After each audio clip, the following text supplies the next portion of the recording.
Good morning students. आज हम एक अनदर इम्पॉर्टेंट टॉपिक डिस्कस करने जा रहे हैं और ये टॉपिक है हमारा structure. Examination point of view से इम्पॉर्टेंट इसलिए है कि एग्ज़ाम में से क्वेश्चन 10 मार्क्स का पूछा जाता है और इसको हम लोग सीखते हैं स्ट्रक्चर क्या होता है। तो स्ट्रक्चर सीखने से पहले हमने अभी पढ़ के हम आए हैं भाई एक टॉपिक और हमने सीखा एरे। तो एरे में हमने सीखा कि एरे का इस्तेमाल वहाँ पे किया जाता है जहाँ पर सिमिलर टाइप के एलिमेंट्स को आप इस्तेमाल करते हैं, यानी सिमिलर डेटा टाइप के एलिमेंट्स को आप अगर यूज़ करना चाहते हैं तो आप एरे का इस्तेमाल करते हैं, यानी homogeneous type of data elements. तो यहाँ पर स्ट्रक्चर क्या है, होमोजीनियस की जगह पर यहाँ पर वर्ड हमने इस्तेमाल किया है heterogeneous type of data elements. Heterogeneous का मतलब होता है अलग अलग तरीके के डेटा टाइप के एलिमेंट्स को जब आप एक साथ ग्रुप करते हैं, एक साथ रखते हैं, उसके लिए वी यूज़ स्ट्रक्चर। अभी आपने पीछे एरे सिमिलर डेटा टाइप के एलिमेंट्स को एक साथ रखने के लिए, एक साथ यूज़ करने के लिए हमने इस्तेमाल किया एरे, और यहाँ पर हम स्ट्रक्चर का इस्तेमाल करते हैं अलग अलग प्रकार के अलग अलग तरीके के डेटा टाइप एलिमेंट्स को एक साथ ग्रुप करने के लिए। तो देखिए बहुत सिंपल सा लॉजिक है क्यों ये ज़रूरत पड़ती है, स्ट्रक्चर का यूज़ क्या है, क्यों ज़रूरत पड़ती है। तो इसको समझते हैं हम लोग एक एग्ज़ाम्पल से। फॉर एग्ज़ाम्पल सपोज़ कीजिए हम किसी एक किताब की अगर बात करें, बुक के बारे में आपसे बात करें, तो जब भी आप किसी बुक के बारे में बात करेंगे तो बुक जब आप देखते हैं तो बुक का कोई टाइटल होगा भाई। टाइटल का मतलब बुक का नाम। जब आप बुक ख़रीदेंगे तो बुक को लिखने वाला ऑथर होगा। जब आप किसी भी किताब को लेंगे तो उसमें नंबर ऑफ़ पेजेस होंगे, और अगर वो आपको मिल रही है तो उसका कुछ प्राइस होगा। इसका मतलब आप अगर बात केवल किसकी कर रहे हैं भाई, दुनिया की किसी भी किताब के बारे में अगर आप बात करेंगे तो उस किताब का टाइटल होना चाहिए, उस किताब को लिखने वाला, पब्लिश करने वाला कोई होगा, उसमें नंबर ऑफ़ पेजेस होंगे, उस पर प्राइस होगा।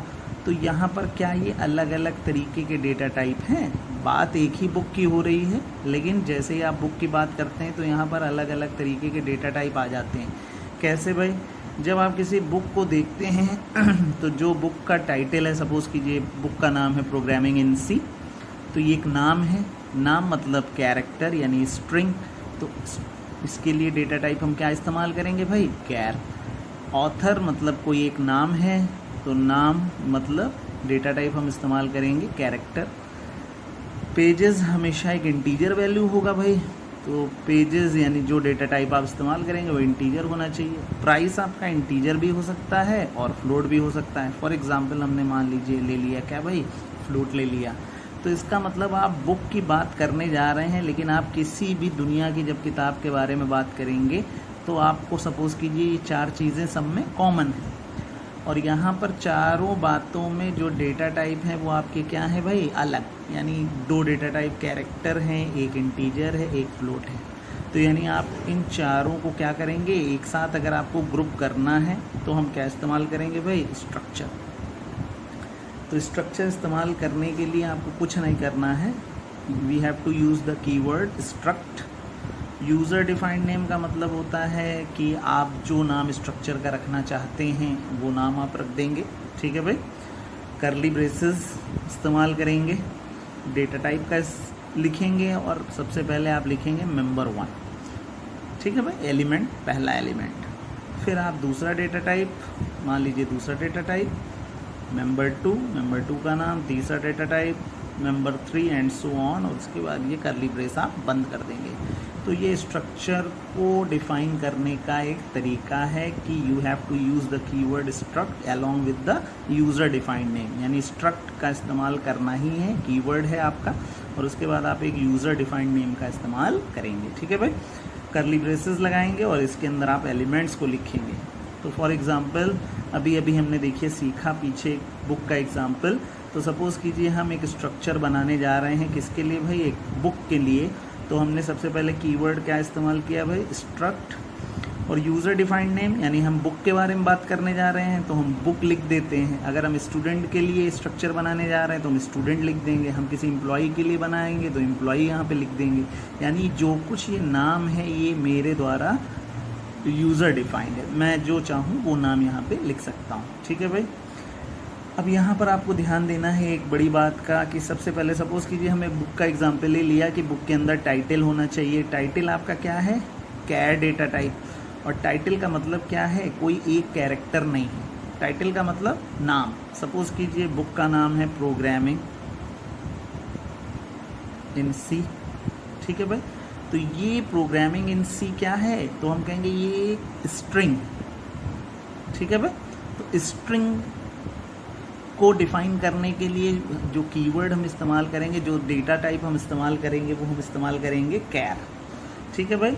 तो ये जो P है, सपोज कीजिए ये जो P है, P एक कैरेक्टर है। तो जब कैर का मतलब होता है एक कैरेक्टर, लेकिन जब आप सीक्वेंस ऑफ कैरेक्टर्स लिखते हैं, यानी एक से ज़्यादा कैरेक्टर आप जब एक साथ लिख देते हैं, तो ये क्या बन जाती है? आपकी स्ट्रिंग बन जाती है। इसका मतलब एक कैरेक्टर से ज़्यादा जो कुछ आप अगर एक से ज़्यादा लिखेंगे तो वो क्या बन जाएगी? आपकी स्ट्रिंग बन जाएगी। यानी जैसे आपका नाम क्या है? स्ट्रिंग है। आपका घर का एड्रेस क्या है? स्ट्रिंग है। तो ये सभी चीज़ें क्या है? स्ट्रिंग। तो स्ट्रिंग का मतलब होता है सीक्वेंस ऑफ कैरेक्टर। तो स्ट्रिंग डिफाइन करने का तरीका बड़ा आसान है, केवल आपको कैर डेटा टाइप ही यूज़ करना है और आगे आपको एक एरे का इस्तेमाल करना है। क्या यूज़ करना है आपको? एक एरे का इस्तेमाल करना है। सपोज़ कीजिए हमने जो एलिमेंट यूज़ किया है, पहला मेंबर यूज़ किया है, उसका नाम है टाइटल। यानी हम कह रहे हैं कि जो बुक है उसके अंदर क्या होना चाहिए? टाइटल होना चाहिए। तो सबसे पहले हमने यूज़ कर लिया कैर सब टाइटल, TITLE टाइटल। टाइटल की जगह आप कोई भी वेरिएबल का इस्तेमाल कर सकते हैं। सपोज़ कीजिए आप ऑथर का मतलब ए से ऑथर आप चाहे लिख सकते हैं। ठीक है भाई। पेजेस को आप P से डिफ़ाइन कर दीजिए, प्राइस को आप S से डिफ़ाइन कर सकते हैं। लेकिन हम कोशिश करेंगे जब भी हम स्ट्रक्चर बनाएं तो हम उन्हीं वर्ड्स को इस्तेमाल करते हैं जिससे थोड़ा सा हमको आसानी पड़े। ठीक है भाई। तो ये हो गया कैर टाइटल। कोई भी यहाँ पर वेरिएबल का इस्तेमाल हो सकता है। और आगे आपको क्या यूज़ करना है? एक एरे। इसका मतलब आप कह रहे हैं कि जो भी टाइटल होगा उसमें मैक्सिमम कितने कैरेक्टर होंगे वो ये यहाँ पे बता रहा है। इसका मतलब जो भी आप टाइटल इस्तेमाल करेंगे उसमें मैक्सिमम कितने कैरेक्टर यूज़ हो सकते हैं? तो हम कहेंगे उसमें मैक्सिमम 29 कैरेक्टर यूज़ हो सकते हैं। यहाँ पे 30 लिमिट हमने दे रखी है। इसमें एक नल कैरेक्टर के लिए भी इस्तेमाल होता है। तो अभी हमको केवल इतनी बात समझना है कि जब भी हम स्ट्रिंग का इस्तेमाल करते हैं तो जो यहाँ पर मैक्सिमम वैल्यू हम लिखते हैं उससे हमेशा एक कैरेक्टर हम कम यूज़ कर पाएंगे। ठीक है भाई। तो इसका मतलब 29 अक्षर का नाम आप लिख सकते हैं। लिमिट बढ़ानी है आपको तो आप यहाँ 60 कर दीजिए, आप यहाँ पे 100 कर दीजिए। ठीक है भाई। अच्छा, ऑथर भी हमारा क्या है? स्ट्रिंग है। तो स्ट्रिंग के लिए भी हमने सीखा कैर ही यूज़ किया जाएगा, लेकिन आगे हम क्या यूज़ करेंगे भाई? 30। मेरी बात को बहुत ध्यान से समझिए। अगर आप यहाँ पर ये एरे इस्तेमाल दोनों में नहीं करते हैं, इसका मतलब आप ये कह रहे हैं कि जो टाइटल आपका होगा वो एक कैरेक्टर का होगा, यानी बुक का नाम जो होगा वो एक अक्षर का होगा, जो ऑथर का नाम होगा वो केवल एक अक्षर का होगा। लेकिन हमें पता है किसी का भी नाम एक अक्षर का नहीं है, ये एक स्ट्रिंग है। तो जैसे ही हमको पहले ही समझ लेना है कि ये एक अक्षर वाली बात हो रही है कि एक से ज़्यादा कैरेक्टर की हम बात कर रहे हैं। जहाँ पर भी एक से ज़्यादा कैरेक्टर की बात हम करने लगेंगे वहाँ पर हम क्या यूज़ करेंगे भाई? स्ट्रिंग। और स्ट्रिंग बनाने के लिए कुछ भी नया आपको काम नहीं करना है, कैर ही यूज़ करना है, लेकिन आगे आप एरे का इस्तेमाल करेंगे। ठीक है भाई। जो पेजेस हैं हमारे वो कैसे हैं भाई? इंटीजर। और जो प्राइस है हमने कैसा ले लिया? सपोज़ कीजिए फ्लोट। तो देखिए ये अलग अलग प्रकार के डेटा टाइप आपने लिख दिए भाई, एलिमेंट्स हो गए। ये element, these are called the elements. ये एक स्ट्रक्चर आपने डिफाइन कर दिया एक किताब के लिए। उस किताब का नाम है, उसका ऑथर है, लिखने वाला है, उसमें नंबर ऑफ पेजेस हैं और उसका प्राइस। ठीक है भाई। सपोज़ कीजिए इसी तरीके से आप सब किसी भी स्टूडेंट के लिए भी क्या बना सकते हैं? स्ट्रक्चर बना सकते हैं। दुनिया के कोई भी बुक में टाइटल होगा, ऑथर होगा, पेज होगा, प्राइस होगा। ठीक है भाई। इसी तरीके से यहाँ पर आप स्टूडेंट की जब बात करेंगे तो हर स्टूडेंट का नाम होता है भाई, उसके पिताजी का नाम होगा भाई, फादर्स नेम होगा, उसकी कुछ एज होगी, उम्र होगी, कहीं अगर पढ़ता है तो उसको क्लास में कोई रोल नंबर असाइन किया जाएगा भाई, उसका हाइट होगा, उसकी वेट होगा कि नहीं होगा भाई। तो अगर आपसे कोई कहे कि भाई स्टूडेंट का स्ट्रक्चर आप बनाइए और उसके अंदर ये एलिमेंट्स होंगे, तो हमने कहा हाँ भाई जब हम स्टूडेंट की बात करेंगे तो जो ये एलिमेंट्स आप यूज़ करना चाहते हैं ये सब अलग अलग तरीके के डेटा टाइप के हो सकते हैं। फॉर एग्जांपल कोई नाम है तो स्ट्रिंग, स्ट्रिंग का मतलब char data type, father's name char data type, ठीक है भाई। एज इंटीजर आप लिख सकते हैं, रोल नंबर इंटीजर हो सकता है, हाइट वेट आपकी क्या हो सकती है भाई, फ्लोट हो सकता है। इसका मतलब बात आप किसकी कर रहे हैं, स्टूडेंट की। लेकिन जैसे ही आप स्टूडेंट के बारे में बात करने जा रहे हैं वैसे ही आपको अलग अलग तरीके के डेटा टाइप को डील करना है। तो ये अलग अलग तरीके के डेटा टाइप को हमको एक साथ रखना है और इसी के लिए हम क्या इस्तेमाल कर रहे हैं भाई, स्ट्रक्चर का इस्तेमाल करें। स्ट्रक्चर का एक एग्जांपल यहाँ पर कोट कर रहे हैं आपसे, ठीक है भाई। एग्ज़ाम में पूछा जाता है आपसे इसी तरीके का एक छोटा सा क्वेश्चन। अभी आपसे क्वेश्चन में उसने कहा कि write a program to create a structure for a book. उसने कहा आप एक किताब के लिए स्ट्रक्चर बनाइए। स्ट्रक्चर में जो डिटेल होगी वो आपको दी जाएगी। तो डिटेल में उसने आपसे कहा कि टाइटल होना चाहिए, ऑथर होना चाहिए, प्राइस होना चाहिए और पेजेस होना चाहिए। अभी पीछे हमने ये एग्जाम्पल कोट किया था। और आपसे उसने कहा है कि भाई input the detail of a book, यानी जो कोई आप किताब के लिए स्ट्रक्चर बना रहे हैं उस किताब की डिटेल आपको क्या करनी है भाई, इनपुट करानी है। यानी क्या क्या इनपुट करना है कि उस किताब का नाम क्या है, उसको लिखने वाला कौन है, उसमें कितना प्राइस उसका है और उसमें नंबर ऑफ पेजेस कितने हैं। और जो इनपुट आप करेंगे उसी को आपको क्या कर देना है भाई, प्रिंट कर देना है, ठीक है भाई। तो बड़ा सिंपल सा क्वेश्चन है, हम इसको ध्यान से देखते हैं, ठीक भाई। तो जब हम इस प्रोग्राम को बनाएंगे तो देखिए सबसे पहले हमने लाइब्रेरी फंक्शन यूज़ करेंगे, हैश इंक्लूड stdio punio.h और मेन फंक्शन हमने यूज़ किया। अभी आपको स्ट्रक्चर बनाना है तो हमने तुरंत क्या यूज़ किया, अभी पीछे पीछे हमने सीख के आए हैं पीछे कि सबसे पहले we have to use the keyword struct along with the user defined name. यानी आप स्ट्रक्चर का नाम क्या रखना चाहते हैं। तो सपोज़ कीजिए हम किताब के लिए स्ट्रक्चर बना रहे हैं तो हमने स्ट्रक्चर का नाम ही क्या रख दिया भाई, बुक रख दिया। आप इसकी जगह पर कोई भी नाम लिख सकते हैं, ठीक है भाई। तो हम कोशिश करते हैं वही नाम रखें जो दिया जाए, जिससे कि आसानी हो समझने में कि आखिर ये स्ट्रक्चर किसके लिए बनाया जा रहा है, ठीक है भाई। टाइटल होना चाहिए, तो अभी हमने पीछे सीखा टाइटल स्ट्रिंग, तो एरे आपने यूज़ किया। ऑथर होना चाहिए, उसमें नंबर ऑफ पेजेस होने चाहिए, उसका प्राइस होना चाहिए, ठीक है भाई। तो ये तो आपने स्ट्रक्चर एक डिफ़ाइन कर दिया। अभी पीछे हमने इतना पार्ट केवल सीखा था कि स्ट्रक्चर को डिफ़ाइन कैसे करते हैं, स्ट्रक्चर लिखा कैसे जाता है। तो यहाँ पर एक बात को मेरी ध्यान से आप समझें कि ये जो कुछ आपने यहाँ पर करली ब्रेसेस के अंदर लिखा है इनको कहा जाता है स्ट्रक्चर एलिमेंट्स, ठीक है भाई, स्ट्रक्चर एलिमेंट्स। तो ध्यान देने वाली बात ये है कि ये जो आप स्ट्रक्चर एलिमेंट्स लिख रहे हैं ये स्ट्रक्चर एलिमेंट्स अकेले काम नहीं कर सकते हैं। कैसे, सपोज़ कीजिए आपसे कोई कहे कि एक किताब है, उसका टाइटल है, बुक का नाम है, उस बुक को एक लिखने वाला ऑथर भी है, उसमें पेजेस भी हैं, उसका कुछ प्राइस भी है, बताइए भाई बुक कौन सी है। तो जैसे ही आपसे कोई क्वेश्चन पूछेगा तो आप कहेंगे कि दुनिया की हर किताब का टाइटल है, उसको लिखने वाला है, पब्लिश करने वाला है कोई, उसमें पेजेस हैं, उसका प्राइस है भाई। तो आप किस किताब की बात कर रहे हैं।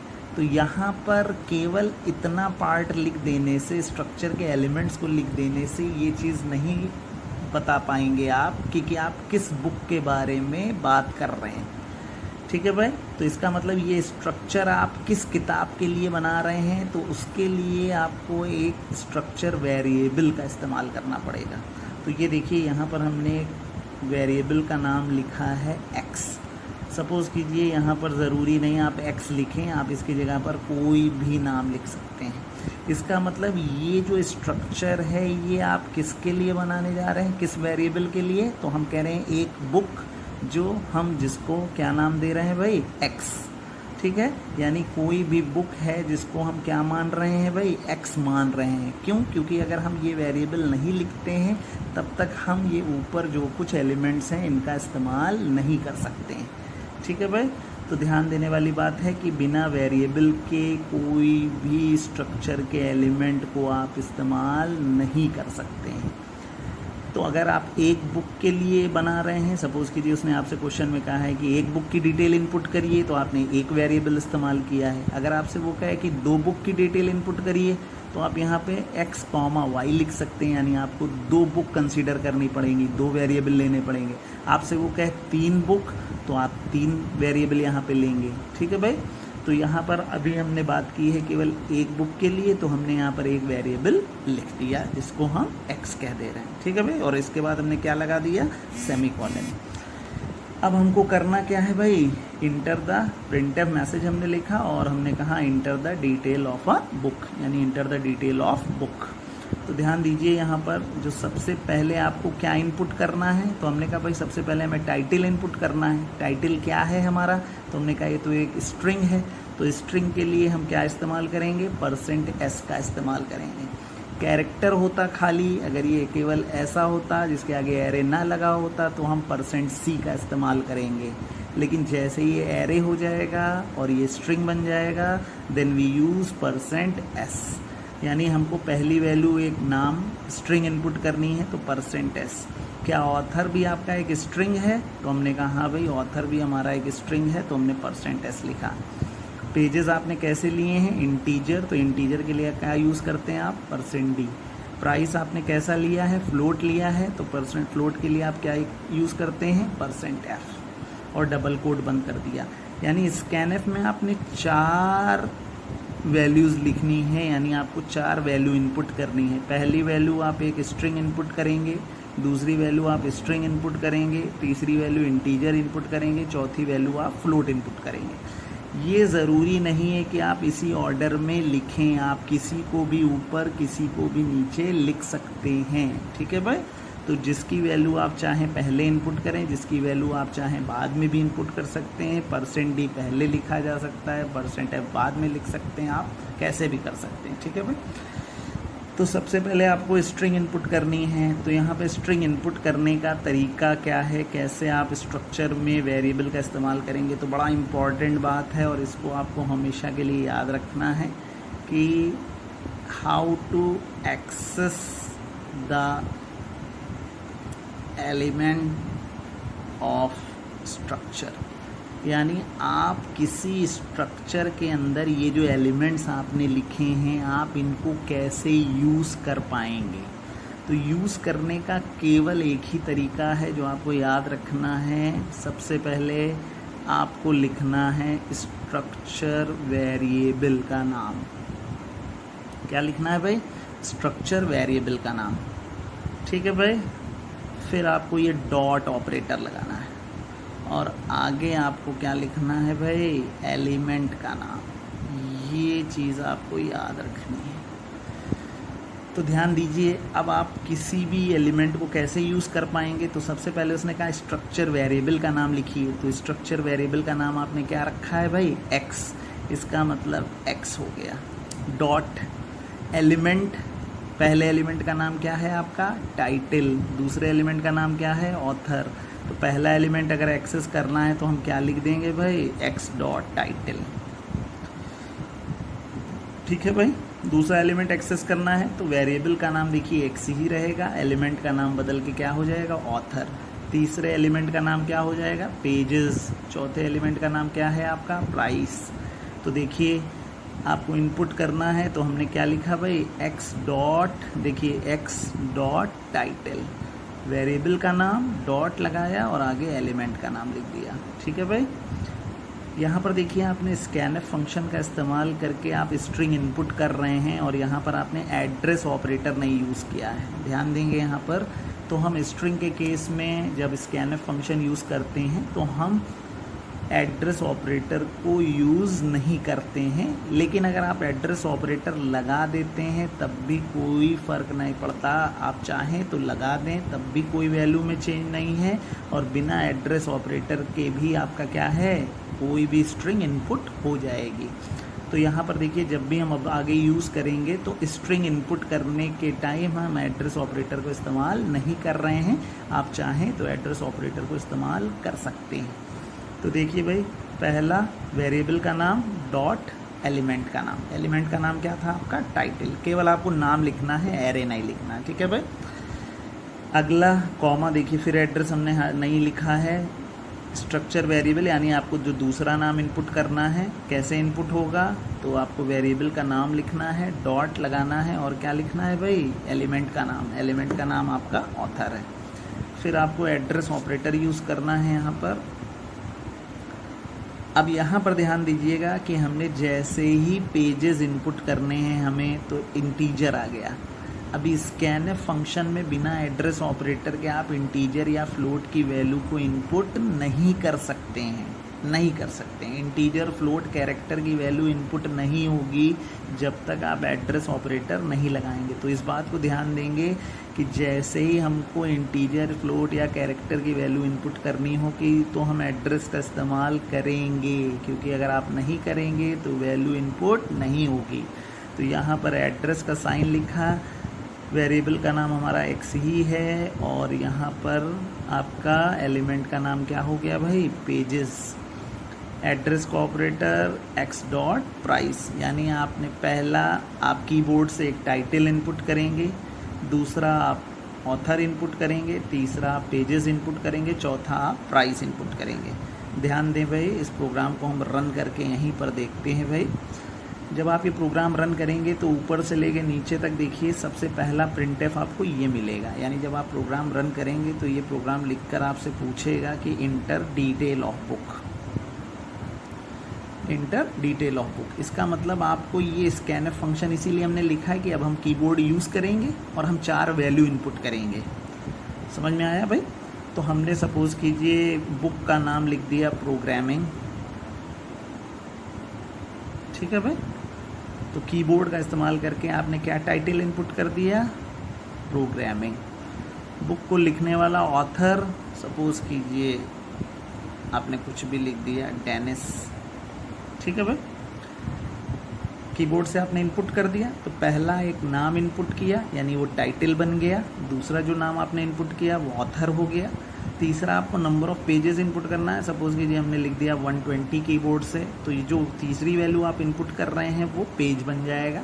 सपोज़ कीजिए प्राइस है 320.5, इसका मतलब ये चौथी वैल्यू जो है वो क्या हो गई आपकी, प्राइस। ये स्कैनफ फंक्शन आप यूज़ कर रहे हैं, इसका मतलब इसका इस्तेमाल करके आपने क्या किया है भाई, ये 4 वैल्यू इनपुट करनी है, ठीक है भाई। यहाँ पर आपने ये 4 वैल्यू इनपुट कर दी, और title, author, price, pages sorry and price, ठीक है भाई। अभी जो आपने इनपुट किया है इसी को हम चाहते हैं कि कीबोर्ड से जो आपने इनपुट किया है यही प्रिंट होकर आ जाए। तो देखिए अगला स्टेटमेंट हमने लिखा है प्रिंटफ डिटेल्स आर। तो जो इनपुट करने के लिए हम फंक्शन इस्तेमाल क्या करते हैं भाई, स्कैनफ, और प्रिंट करने के लिए हम कौन सा फंक्शन इस्तेमाल करते हैं, प्रिंटफ। जो वैल्यू आपने इनपुट की है क्या वही वैल्यू आपको प्रिंट करनी है, तो हमने कहा बिल्कुल वही इनपुट करनी है। इसका मतलब जो यहाँ पर लिखा हुआ है सेम कन्वर्जन कैरेक्टर आपको यहाँ पर भी लिखने हैं। यानी आपको टाइटल प्रिंट करना है, आपको ऑथर प्रिंट करना है, आपको पेजेस प्रिंट करने हैं और आपको प्राइस प्रिंट करना है। सारी चीज़ें बिल्कुल वैसे ही इस्तेमाल होंगी जैसे स्कैनफ में यूज़ किया गया है, लेकिन हमको पता है कि जब हम प्रिंटफ फंक्शन का इस्तेमाल करते हैं तो हम एड्रेस ऑपरेटर का इस्तेमाल नहीं करते हैं, ठीक है भाई। तो देखिए ऊपर जहाँ जहाँ एड्रेस लगा हुआ था वहाँ पर हमने क्या कर दिया, एड्रेस को हटा दिया है, और हमें स्ट्रिंग में एड्रेस इनपुट करने के लिए, स्ट्रिंग इनपुट करने के लिए एड्रेस ऑपरेटर लगाने की ज़रूरत नहीं पड़ती है। तो यहाँ पर लगा भी नहीं था, तो यहाँ पर भी नहीं लगा हुआ है, ठीक है भाई। अगर हम यहाँ लगा देते तो यहाँ हटा देते, ठीक है भाई। चाहे तो आप एड्रेस यहाँ लगा सकते हैं, लेकिन जब आप यहाँ लगाएंगे तो यहाँ पर वो नहीं लगेगा। क्यों? क्योंकि आप प्रिंटफ फंक्शन का इस्तेमाल कर रहे हैं। तो जैसे ये प्रोग्राम आप रन करेंगे तो लिख कर आएगा डिटेल्स आर, और ये जो 4 वैल्यू आपने इनपुट की हैं यही 4 वैल्यू क्या हो जाएंगे भाई, प्रिंट हो जाएंगी। पहली वैल्यू, दूसरी वैल्यू, तीसरी वैल्यू और चौथी वैल्यू। तो जो वैल्यू आपने इनपुट की वही वैल्यू क्या हो गई आपकी, प्रिंट हो गई। ठीक है भाई, बहुत आसान क्वेश्चन है। एग्ज़ाम में इसी तरीके से आपसे पेपर में क्वेश्चन पूछे जाते हैं, जिसको हम आसानी से कर सकते हैं। बहुत साधारण से क्वेश्चन है। अभी हम लोग आगे थोड़ा सा सीखेंगे कि स्ट्रिंग इनपुट करने के लिए हम यहाँ पर scanf function straight forward simple सा यूज़ कर रहे हैं, लेकिन कुछ स्कैनफ फंक्शन के ड्रॉबैक स्ट्रिंग के केस में होते हैं, तो हम उसके लिए गेट्स फंक्शन भी यूज़ कर सकते हैं। लेकिन अभी हमारा काम अच्छे से इससे चल जा रहा है, तो हम यहाँ पर स्कैनफ फंक्शन को ही इस्तेमाल करके काम कर रहे हैं। तो हम साधारण तरीके से जो कुछ अभी हमने सीखा है पीछे, हम उसी को यूज़ कर रहे हैं, जिससे हम आसानी से इन बातों को क्या कर पाएँ भाई, समझ पाएँ।